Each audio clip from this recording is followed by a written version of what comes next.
ഇപ്പൊ ഞാനൊരു കാര്യം പറയട്ടെ. ഇപ്പൊ ഒരു പീഠത്തിനകത്ത് 3.5 പവന്റെ സ്വർണ്ണമേ ഉള്ളൂ. ഞാൻ കൊടുത്ത ഒരു സാധനമായിരുന്നു.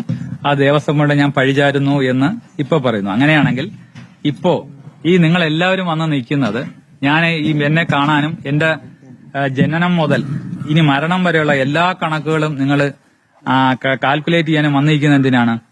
1999 വിജയമല്ലയ ഗോൾഡ് ഗ്ലാഡിംഗ് ചെയ്തിരുന്നു എന്നുള്ള ആ ഒരു രേഖ വെച്ചുകൊണ്ടല്ലേ? അപ്പൊ അത് എനിക്ക് തന്നതുകൊണ്ടല്ലേ? അപ്പൊ ഞാൻ ദേവസ്വം ബോർഡിനെ കള്ളനാക്കി എന്ന് പറയുന്നു എങ്കിൽ അപ്പൊ അതിനേക്കാളും വലിയ ഒരു ദുരിതമല്ലേ ഞാനിപ്പോ ഫേസ് ചെയ്തുകൊണ്ടിരിക്കുന്നത്.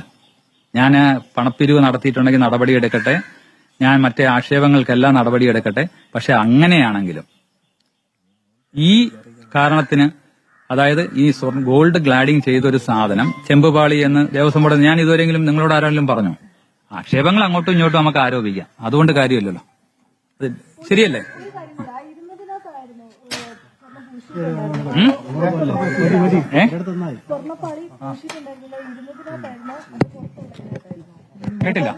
കേട്ടില്ല മാഡം.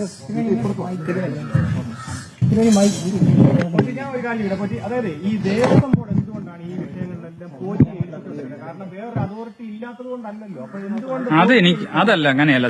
ശബരിമലയുടെ ഒരു സാധാരണ ഒരു ഇതെന്ന് പറഞ്ഞാൽ അവിടെ ചെല്ലുമ്പോൾ ഏതെങ്കിലും ഒരു കാര്യം ചെയ്യുന്ന ഒരാളോട് അന്നത്തെ ഉദ്യോഗസ്ഥർ ചോദിക്കും, ഇതിൽ ഇന്ന കാര്യം ചെയ്യാൻ താല്പര്യമുണ്ടോ, സാഹചര്യം ഉണ്ടോ എന്ന് ചോദിക്കും. സ്വാഭാവികമായിട്ടും താല്പര്യം ഉണ്ടെന്ന് പറഞ്ഞാൽ അവരൊരു മെയില് കൊടുക്കാൻ പറയും. അപ്പൊ ആ മെയിൽ കൊടുക്കുന്ന അനുസരിച്ച് അത് ബോർഡിൽ കൊടുത്ത് അത് ആ ബോർഡിൽ നിന്ന് ഉത്തരവ് വാങ്ങിച്ചിട്ടാണ് ചെയ്യിക്കാറ്. അത് സാധാരണ അതിന്റെ ശരിയോ തെറ്റോ എന്നുള്ളത് എനിക്കറിയില്ല. അപ്പൊ ഉദ്യോഗസ്ഥർ ചിലപ്പോൾ ചോദിക്കും, ഇന്ന കാര്യങ്ങളിൽ മകരവിളക്കിന് ഞങ്ങൾ റിസ്ക്കും ഇതുമൊക്കെ കൊടുക്കാറുണ്ട്, എല്ലാ വർഷവും 3 ലക്ഷത്തോളം റിസ്ക് കൊടുക്കാറുണ്ട്. അപ്പൊ എന്താന്ന് പറഞ്ഞാൽ ഇതിന് ഒരു ബയലോ ഉണ്ടോ മാനുവൽ ഉണ്ടോ എന്ന് വെച്ചാൽ അതറിയില്ല. അപ്പൊ ഇങ്ങനെ എക്സിക്യൂട്ടീവ് ഓഫീസറോ എഇഒ മരാമത്തിലെ ഉദ്യോഗസ്ഥരോ വിളിച്ചു പറയും, ഇന്നമാതിരി എന്തെങ്കിലും ചെയ്യാൻ കഴിയുമോ?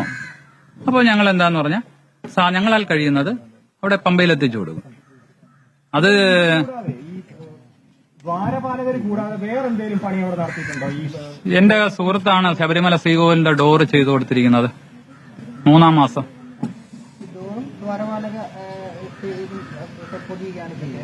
അത് അല്ല, ഡോറ് പുതിയതായിട്ട് നിർമ്മിക്കുകയായിരുന്നു.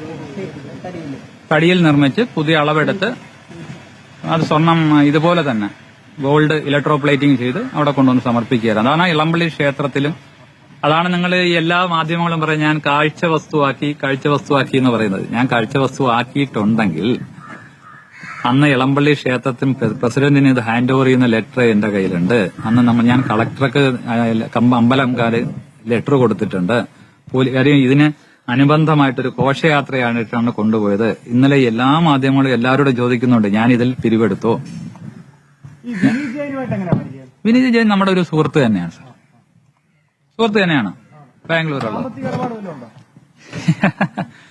സാമ്പത്തിക ഇടപാട് ഇപ്പൊ നിങ്ങൾ മാധ്യമ പ്രവർത്തകരാണ്. നിങ്ങളിപ്പോ 1000 രൂപ കടം വാങ്ങിച്ചിട്ട് ആ 1000 രൂപ കടം അങ്ങോട്ടും ഇങ്ങോട്ടും വാങ്ങിക്കില്ലേ?